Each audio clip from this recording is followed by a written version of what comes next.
اور مدینہ میں ملاقات ہوئی تو کہنے لگے مجھے سعودی گورنمنٹ نے بڑی منت کر کے یہاں بلایا ہے کہ ہمارے بچوں کو کچھ آپ تعلیم دے دیں، تو میں 2-4 سال کے کانٹریکٹ پر یہاں آیا ہوں۔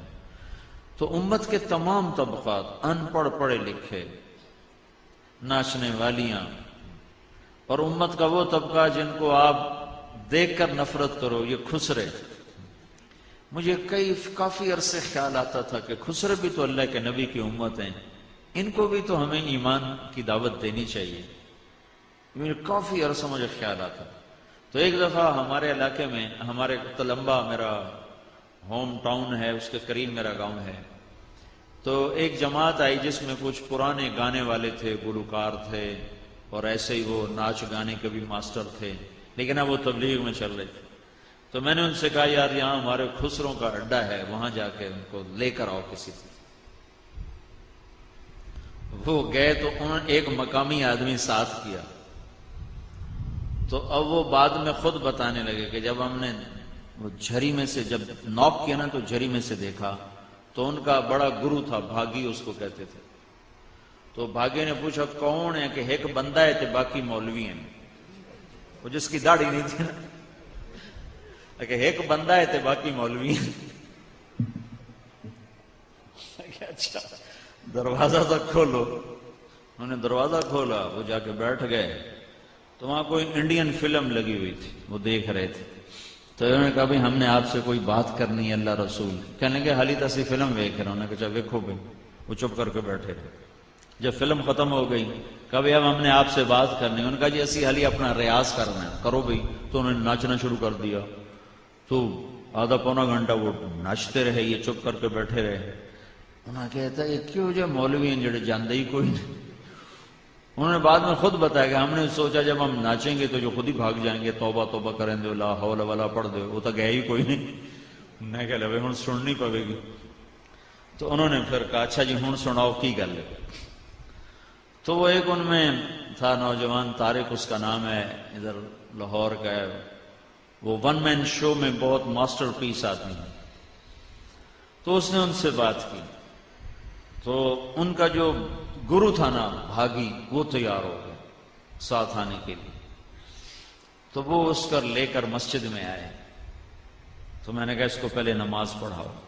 نماز پڑھائی، پھر میرے پاس بٹھایا۔ تو میں نے پوچھا کبھی تو نے نماز پڑھی ہے؟ کہا جی بس آج ہی پڑھی۔ میں نے کہا اس سے پہلے؟ کہا جی زندگی میں آج تک نہیں پڑھی۔ میں نے کہا کوئی جمعہ پڑھا ہو؟ کہا جی نہیں جمعہ بھی کبھی نہیں پڑھا۔ میں نے کہا کوئی عید پڑھی ہو؟ کہا جی عید بھی آج تک نہیں پڑھی۔ یہ میرا پہلا سجدہ ہے جو میں نے اللہ کو کیا۔ تو میں نے کہا کیوں نہیں آتے ہو؟ عید تو پڑھ لیا کرو۔ کہا جی لوگ جو نفرت کرتے ہیں تو پھر ہم نہیں آتے، ہم نہیں آتے۔ خیر میں نے اس کو اپنے ساتھ بٹھا کے کھانا کھلایا، اکرام کیا۔ بڑے بڑے اس نے بال چھپا لیے نا، وہ بڑی ساری پگڑی باندھ کے نا، تو اس نے بال سارے سے اوپر کٹھے کر کے پگڑی باندھ لی ہوئی تھی۔ تو میں نے اس کا بڑا اکرام کیا، بڑی محبت سے بٹھایا، تھوڑی بات کی۔ اگلے دن پھر اس کو بلایا، پھر اس کو اپنے ساتھ بٹھا کے کھانا کھلایا۔ اگلے دن پھر اس کو بلایا، تو وہ بڑا حیران ہو کر کہنے لگا جی سانتا جی مولوی نیڑے نہیں لگن دیں، گلاس نو ہاتھ لا گئے تو انہوں بھی دو چھڑ دیں، تسی کیوں جو سانو نال بات روٹی کھوائی جاندے ہو؟ پھر میں نے اسے کہا تم ایسا کرو، یہ دین تیرا بھی ہے میرا بھی ہے، نبی میرا بھی ہے تیرا بھی ہے، تو دین سیکھنے کے لیے تبلیغ میں جا۔ کہا اچھا جی چلا جانا۔ تو وہ 3 دن کے لیے پھر جماعت میں گیا۔ وہ تو اکثر تو یہ مرد ہوتے ہیں، بنے ہوتے ہیں خسرے، وہ جماعت میں گیا۔ یہ کوئی میں آپ کو 6 سال پرانی بات بتا رہا ہوں، 7 سال۔ 3 دن کے بعد وہ واپس آیا ہے، تو اس نے ناچ سے توبہ کی، پہلی صف کا نمازی بنا، داڑھی اس نے رکھی، شادی اس نے کی، اللہ نے اس کو بچے دیے، اب وہ قرآن سیکھتا ہے، نماز پہلی صف میں پڑھتا ہے۔ اور ایک اس نے مجھے آزمائش میں ڈال دیا، انہوں نے کہا گل لے مولانا صاحب میں نے آمدہ جاندہ کچھ نہیں، میرا خرچہ ہوں ساری ہے جاتی تو تیرے ذمہ۔ میں کہا چلو وہ میرے ذمہ تو ہے، کم چھڑ دے۔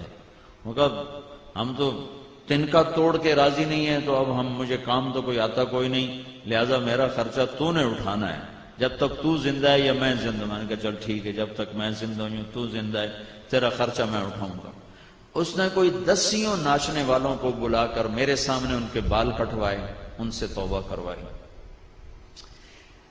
ایک ناچنے والا مجھے پھر نظر آیا، سرخی پاؤڈر لگایا ہوا، اور میں کہا وہ تیرنل کی بنی آندا جی مسجد وڑیاں، مولوی صاحب آ کے خسرا کدے وڑایا، کڈو اینو بایا۔ بس پھر مڑ نراما تے ٹر پے۔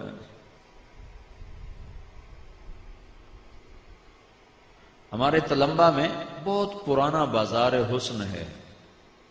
1818 میں رنجیت سنگھ نے ملتان فتح کیا تھا، مظفر خان شہید 5 بیٹوں سمیت شہید ہوا تھا، عبدالی روڈ پر اس کی قبریں ہیں بیٹوں سمیت۔ تو تلمبا ملتان کا ایک صوبہ تھا اس وقت، بہت بڑا شہر تھا یہ۔ تو اس نے جب تلمبا فتح کیا تو ملتان یہ 1818 میں ہے، تو شیر سنگھ نے یہ فتح کیا تھا، پھر رنجیت سنگھ بعد میں خود آیا تھا۔ تو اس نے ایک بازار حسن کی بنیاد رکھی تلمبے میں، اب تک وہ قائم ہے۔ اب پہلے والی رونق نہیں ہے لیکن اب بھی ہے، سارا کچھ دھندا ہوتا ہے۔ تو پھر میں نے سرگودے میں ہمارا ایک ساتھی ہے، اس نے وہاں بازار حسن میں کام کیا، کئی لڑکیوں سے توبہ کروائی، کئیوں کی شادیاں کروائیں۔ تو میں نے ان سے کہا یار تم ادھر تلمبے جماعت لے کر آؤ، میں اپنے یہ جو ہمارے علاقے کی ہیں بچیاں، میں ان میں چاہتا ہوں کوئی اللہ کی بات ہو۔ تو وہ آئے جماعت لے کر اور گئے بازار حسن، تو انہیں وہاں کی لڑکیوں کو اکٹھا کیا، تو ان سے اس نے بات کی اور کہا بیٹیو میں تمہارے سر پہ اماں فاطمہ کی چادر ڈالنے آیا ہوں۔ یہ کہنا تھا کہ ساری طوائفیں ایک دم پھوٹ پھوٹ کے رو پڑیں اور کہنے لگیں یہاں تو لوگ ہمارے کپڑے اتارنے آتے ہیں، تم کون ہو جو چادر ڈالنے آئے ہو؟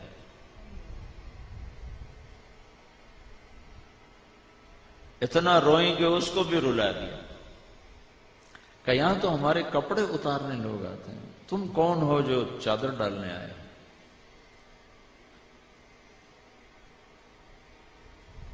ایمان بھی کیا چیز ہے۔ پھر خالد عباس ڈار ہے، وہ 3 دن کے لیے ہمارے تلمبے جماعت میں آیا، جواد وسیم ایک اداکار ہے، میں نے ان کو بھیجا، میں نے کہا جاؤ ان سے بات کرو۔ پھر وہ گئے، انہوں نے ان سے بات کی، تو انہوں نے مطالبہ رکھا کہ آپ کہو مولوی طارق جمیل جو ہمارے علاقے کا اتنا مشہور ہے، لوگوں میں واز کرتا ہے، ہمیں کیوں نہیں اللہ کی بات سناتا، اسے کہو ہمیں اللہ کی بات سنائے۔ تو میں نے کہا اچھا ٹھیک ہے۔ تو وہاں میں نے ایک چھوٹا سا سکول بھی بنایا ہوا ہے، گرامر، بچوں کو اچھی تعلیم دینے کے لیے۔ تو اس سکول میں نے ان کو جمع کیا، وہ 60-70 اکٹھی ہوئیں، کچھ ایجڈ کچھ جوان، 30-35 جوان تھی، دبئی ناچنے جاتی تھی۔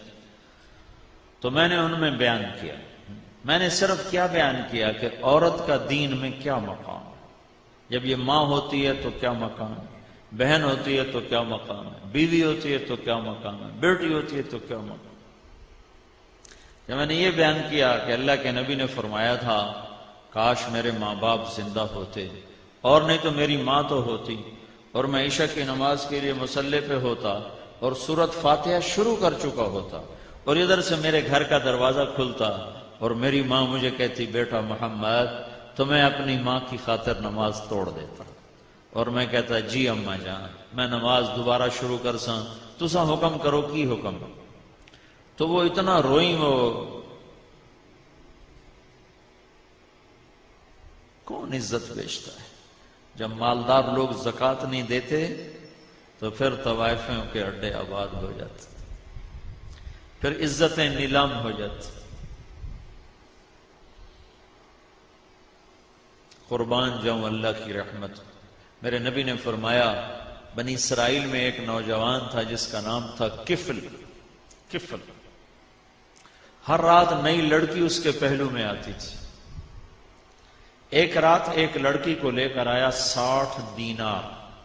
60 دینار آج کے سونے کے ریٹ کے مطابق 6 لاکھ روپے بنتا ہے. جب اس کے ساتھ کمرے میں الگ ہوا تو دیکھا تو وہ رو رہی تھی. تو کفل نے پوچھا کیوں رو رہی ہو؟ تو اس نے کہا کفل میں پیشہ ور نہیں ہوں، میں عزت دار ہوں، مجھے بھوک نے یہاں تک پہنچا. جب مالدار لوگ زکوٰۃ نہیں دیتے تو غریبوں کی بیٹیاں نیلام ہو جاتی. کیا ظلم و ستم ہے! یہ کوئی تھوڑا ظلم ہے کہ پیسہ ہو اور زکوٰۃ نہ دے، زمیندار ہو اور فصل کا عشر نہ دے. تو کفل کی آنکھوں میں آنسو آ گئے. اس نے کہا تو میری بہن ہے، جس عزت کے ساتھ آئی ہے اسی عزت کے ساتھ واپس چلی جا، اور میں بڑا کتا انسان ہوں، میرے لیے دعا کر اللہ مجھے معاف کر دے. اور کفل کو نہیں پتا کہ اگلے گھڑی فیصلہ کیا ہو چکا ہے. وہ بچی گھر پہنچی، پیچھے کفل مر گیا. یہ ایسا نامی گرامی بدماش تھا، کل نہ اس کو کوئی غسل دینے آتا، نہ کوئی کندھا دینے آتا، نہ اس کا کوئی جنازہ پڑھنے آتا. وہ ایسا غلط انسان تھا. تو میں اس شہنشاہ کی رحمتوں پہ قربان جاؤں. ارے تم تو محمد مصطفیٰ کے امتی ہو، تمہارے لیے تو دو مہربان ہیں، ایک اللہ اوپر ہے، ایک نیچے محمد مصطفیٰ ہے.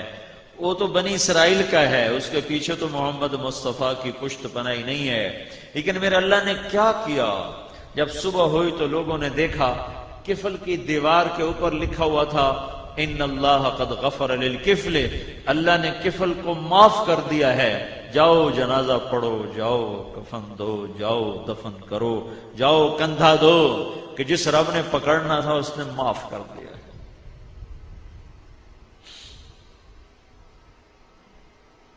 میں نے کوئی پونا گھنٹہ بات کی، وہ زاروں قطار روتی ہوئی وہاں سے گئیں.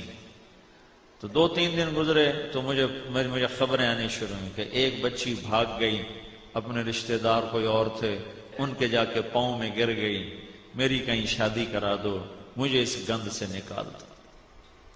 2-3 بچیوں نے توبہ کی کہ اب ہمیں ٹکڑے ٹکڑے کر دو، اب ہم یہ کام نہیں کریں گے. پھر ایک بچی کا پیغام آیا کہ میں آپ سے ملنا چاہتی ہوں. ساتھ ہے کہ اس کی نمبردار نہیں، وہ جو بیچ میں پھر بڑی ایجڈ ہو جاتی ہے تو پھر وہ جوان لڑکیوں سے بھی خطرناک ہوتی ہے، جو سودے کرواتی ہے اور کیا کچھ کرتی ہے. ایک وہ نمبردار نہیں، ایک وہ بچی، وہ دونوں میرے پاس میرے گھر آئیں ملنے کے لیے. تو وہ بچی رونے لگی، کہنے کہ میاں صاحب میری کتھائیں شادی کرا دو. میں نے میرے گراما وڈ چھڑیا مار مار کے کہ سانو کما کے دے میں جویں ہی کماؤنا ہے. تو میں انہوں نے آخیا ہوں میں ٹوٹے ٹوٹے کر چھڈو، میں ایک گندا کم